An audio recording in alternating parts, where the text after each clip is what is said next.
Okay, ganito po mag-add ng student po sa inyong course.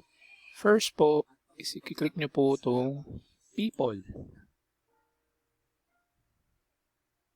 And then, plus people po.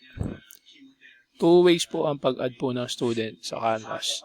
It's either gamitin nyo po yung email address po ng student or yung student number ng student.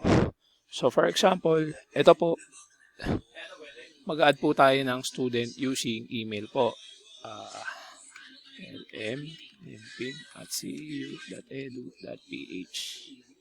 Then, pipiliin po natin kung anong section po ni student. For example, ang section niya ay ito po, HRCONABM. Then you're going to click this and press next. Then, add user po. Then, ma-add na po ang student sa course nyo. Then, kung gagamitin nyo naman po ay ang student number po ng student, ganito naman po. For example, 2019-00615, for example po. Then, kiklik nyo po to SISID. Then, pipiliin po natin yung section, kung anong section po siya belong. For example, ito po. Then, click next.